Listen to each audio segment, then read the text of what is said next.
자, 안녕 얘들아. 지금은 이제 16차시 비잔티움 제국에 대해서 수업하겠습니다. 비잔티움 제국이라고 하면 사실 좀 여러분한테 생소한 나라일 수 있는데, 우리 예전에 이 비잔티움 제국에 대해서 잠깐, 비잔티움 제국을 우리가 비잔티움 제국에 대해서 잠깐 한번 스쳐 지나간 적이 있는데, 우리 로마의 콘스탄티누스 대제가 수도를 옮겼다고 했었죠. 콘스탄티노폴리스로. 자, 이게 330년이고, 나중에 로마가 이제 서로마와 동로마로 나뉘어진다라는 거 우리가 로마 할 때 배운 적이 있습니다. 자, 근데 서로마는 이제 게르만족에 의해서 476년 멸망했었죠. 그리고 남아있는 동로마를 우리가 비잔티움 제국이라고 부릅니다. 이 비잔티움 제국은 1453년에 멸망하니까 이 로마라는 나라가 사실 거의 2000년 정도 지속된 셈입니다. 그래서 서로마는 멸망하고 이제 동유럽 쪽에서 이제 비잔티움 제국이 남아 있었다라는 거. 그래서 우리가 오늘 배울 나라가 바로 이 비잔티움 제국입니다. 자, 그래서 이 비잔티움 제국은 이제 6세기 무렵에 이 유스티니아누스 황제라고 하는 이 사람 때 전성기를 이루었고, 이때 이제 서로마에는 이제 많은 게르만족들이 국가를 세우고 있었는데, 이 유스티니아누스 황제가 이제 게르만족들의 국가를 격파하면서 서로마의 영토를 상당 부분 다시 예전과 같은 로마의 영토를 상당 부분 이제 회복했었다라는 거 우리가 이제 이 유스티니아누스 황제의 업적으로 볼 수 있겠습니다. 그래서 여전히 이 프랑크 왕국이라든지 이런 로마의 게르만족들이 세운 나라가 남아있긴 했지만, 이 비잔티움 제국이 영토를 상당히 많이 넓혔었다라는 거. 콘스탄티노폴리스 위치가 여기입니다. 지금 여기는 어느 도시가 있냐면 터키의 이스탄불이라는 도시가 지금 이름이 바뀐 채로 이스탄불이라는 도시가 바로 이 콘스탄티노폴리스가 지금 이름이 이스탄불입니다. 자, 여기는 우리 사사왕조 페르시아 예전에 배운 적 있죠. 조로아스터교를 믿었던, 그 다음에 이슬람, 무함마드가 이슬람을 창시해서 이슬람이 한창 뻗어나가는 시기 600년대입니다. 자, 그래서 이런 식으로 이제 비잔티움 제국이 발전을 했었고, 비잔티움 제국은 이 서유럽과 좀 다른 점이 뭐냐면, 우리 서유럽에서는 프랑크 왕국의 왕이 어떤 정치적 권력을 쥐고 있고, 종교의 수장은 교황이라고 따로 있죠. 그래서 이 교황이 프랑크 왕국의 왕이었던 카를로스 대제에게 이제 황제의 관을 내리면서 서로 어떤 손을 잡게 된다라는 거 배웠었죠. 이 동로마 비잔티움 제국에서는 황제가 똑같습니다. 황제가 종교의 수장까지 같이 이제 겸하고 있습니다. 그래서 정치적 권력도 종교적 권력도 다 비잔티움 황제가 쥐고 있습니다.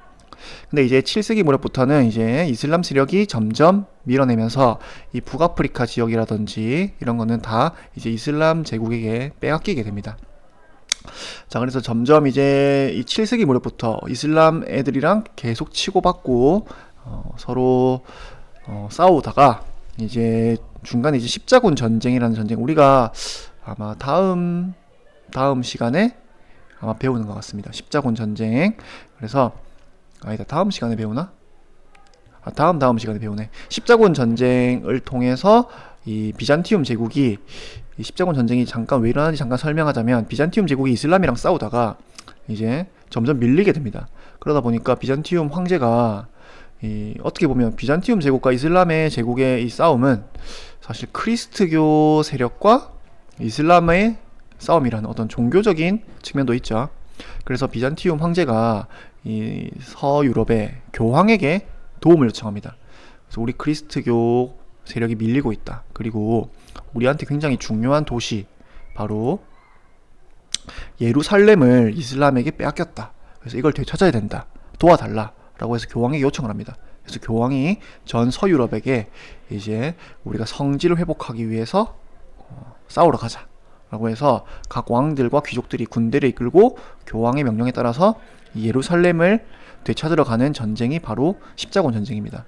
그래서 이 비잔티움 제국이 이 십자군 전쟁의 시작에도 상당히 큰 영향을 미쳤고, 결국 싸우다가 이제 1453년 오스만 제국에게, 오스만 제국 역시 이슬람을 믿는 나라입니다.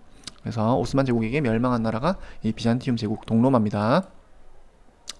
자, 또 하나 중요한 점이 성상 파괴령이라는 겁니다.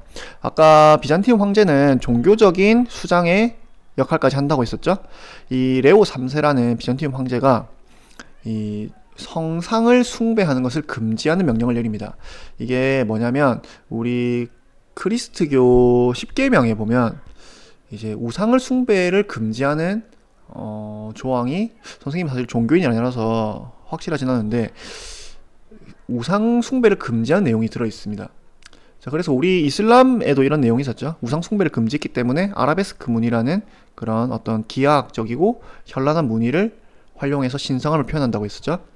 자, 여기도 마찬가지인데 레오 3세가 이 우상 숭배를 금지하는 명령을 내립니다. 근데 여기에 대해서 로마 교황이 굉장히 강력하게 반발하는데, 이 로마 교황이 반발하는 이유는 뭐냐면 이 서유럽에서는 사실 이 그리스도교가 살아남기 위해서는 이제 게르만족을에게 포교를 해야 되는 그런 운명에 놓여 있었습니다. 왜냐하면 게르만족들은 힘이 있기 때문에 이 그리스도교 세력이 게르만족과 손을 맞잡아야지만 어떤 세력을 유지할 수 있었겠죠. 그래서 근데 이 게르만 애들은 무식합니다. 힘은 세지만. 그래서 무식하기 때문에 이 예수의 어떤 뭐 십자가에 못 박혀 죽은 거라든지 여러 가지 교리를 설명하기 위해서는 그 예수가 십자가에 못 박혀 돌아가신 모습을 만들어서 보여줄 수밖에 없는 거죠. 그래서 이걸 보여주고 나서야 이제 게르만 애들한테 봐봐 이렇게 돌아가신 거야 하면서 설명하기가 쉬운 거죠. 근데 이걸 안 만들고 우상을 안 만들고 설명하기에는, 이해시키기에는 너무 힘든 겁니다. 그래서 이 서유럽에서는 이걸 금지할 수가 없다 우리는. 그래서 이 비잔티움 황제에게 강력하게 반발하면서 서로 이 종교적으로 굉장히 다툼이 일어나게 됩니다. 그래서 결국에는 이 문제 때문에 이제 비잔티움 제국은 이제 황제 중심의 또 같은 종교지만 이런 종교적인 차이가 생기면서 그리스 정교회라고 부르는 새로운 종파가 생기게 되고, 서유럽은 역시 교황 중심의 가톨릭 교회가 이제 나뉘게 되는 이 중요한 어떤 계기가 된 게 바로 이 성상 파괴령입니다. 성상 숭배를 금지하는 내용을 비잔티움 황제가 이제 명령을 내림으로써 여기에 대한 반발로 이렇게 나뉘게 되는 겁니다. 그래서 그리스 정교회를 믿는 나라도 지금 많습니다, 여러분. 대부분이 우리가 그냥 우리 안 믿는 사람들, 이 그리스도교를 안 믿는 사람들이 보기에는 별 다를 바 없을지 모르지만 그리스 정교회를 믿는 나라들도 지금 상당히 많습니다. 거기에 대해서 좀 이따 자세히 배우도록 하고, 일단 비잔티움 제국의 문화. 이 비잔티움 제국의 문화는 아까 이 비잔티움의 위치를 보면 그리스 지역에 위치해 있었죠. 그리고 로마 애들이 수도를 옮겨와서 만들어진 나라입니다. 그래서 이 그리스 문화, 로마 문화가 합쳐지고, 거기다가 아까 종교적으로도 그리스 정교회라는 종교를 만든다고 했었죠. 그래서 이런 어떤 종교적인 어떤 색채까지 더해져서 독특한 문화를 만들어지게 되고, 아까 우리가 배웠던 황제 유스티니아누스 황제는 이런 법전을 만들게 됩니다. 유스티니아누스 법전이라고 하는데, 이 법전이 이 로마 법을 이제 집대성에서 만들어진 법전이고요. 그 다음에 성 소피아 성당 굉장히 유명합니다. 지금도 남아있는데 굉장히 거대한 돔 형식으로 만들어졌고, 이 성당을 이제 오스만 제국이 여기를 점령하고 나서 오스만 제국이 여기에 첨탑을 세워서 이제 이슬람 사원으로, 모스크로 활용을 또 했습니다. 그래서 지금도 여러분 이 성 소피아 성당 남아 있습니다. 자, 그리고 내부에는 이런 식으로 굉장히 화려하게 되어 있고, 이런 모자이크화라는 새로운 미술 양식도 여기서 등장했었다라는 거. 그래서 이런 식으로 비잔티움 제국의 문화가 되었습니다. 자, 그 다음에 동유럽 문화. 우리 아까 그 그리스 정교회 중심의 어떤 종교적 색채를 가지고 있다고 했죠. 자, 근데 이 비잔티움 제국의 문화를 누가 많이 받아들이냐면 슬라브족이라는 이 유럽 동북부 지역에 살던 민족이 이 비잔티움 제국의 문화를 많이 받아들입니다. 이 슬라브족에 대해서 잠깐 설명하자면, 우리 노예라는 뜻을 가진 영어 단어 슬레이브라고 하죠. 슬레이브가 바로 이 슬라브에서 나왔습니다. 그만큼 이 슬라브족 사람들은 이제 서유럽 사람들한테 많이 잡혀가서 노예 생활도 많이 하던, 이슬람 애들한테 잡혀가서 또 노예 생활도 하고, 그런 어떤 노예의 대명사였기 때문에 지금 영어 단어 슬레이브가 바로 여기서 나왔고, 이 슬라브족들이 근데 이 비잔티움 문화를 많이 받아들이면서 동유럽 문화를 이제 만들어가게 됩니다. 그래서 이 슬라브족이 나중에 나라를 만들게 되는데 이걸 키예프 공국이라고 하고, 이 키예프 공국을 만든 사람이 이 사람인데 키예프 루스라는 사람입니다. 이 사람이 이제 어떤 루스라는 이 영어 단어를 보면 여러분 어떤 나라가 떠오릅니까? 바로 러시아가 바로 여기서 나온 나라입니다. 러시아가 바로 이 키예프 루스라는 이 키예프 공국을 이제 바탕으로 만들어진 나라가 러시아고요. 그래서 이 키예프가 어디냐면 여러분 지금 우크라이나의 수도 이름이 지금 우리 뉴스에는 키이우로 많이 나오죠. 키이우로 많이 나오는데 원래는 키예프라고 많이 불렀습니다. 그래서 이 러시아와 우크라이나의 전쟁을 하는 이유 중에 하나가 바로 역사적 배경도 있는데, 러시아 입장에서는 우크라이나가 사실은 어떤 러시아의 출발점이 되는 나라입니다. 근데 이 우크라이나가 자꾸 러시아에게서 떠나서 서유럽 쪽으로 점점 가려고 하니까 이제 러시아가 우크라이나만큼은 그렇게 놔둘 수 없다라고 하면서 벌어진 전쟁이 바로 이 전쟁이고, 이 러시아라는 나라의 뿌리가 바로 여기에 우크라이나의 수도에서 시작되었다라는 거 우리가 기억한다면 현대사를 이해하는 데 좀 도움이 되겠죠. 자, 그래서 이 비잔티움 제국 문화를 적극적으로 이 러시아가 받아들이면서 이제 그리스 정교회, 역시 러시아도 지금 역시 그리스 정교회를 이제 주 문화로 삼고 있습니다.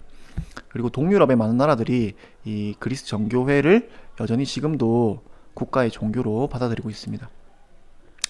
자, 그래서 지금 여기까지 배웠고, 우리 동로마 비잔티움 제국에 대해서 배워봤고, 이게 현대사로까지 어떻게 이어지는지 우리가 배워봤습니다. 자, 수업 여기까지입니다.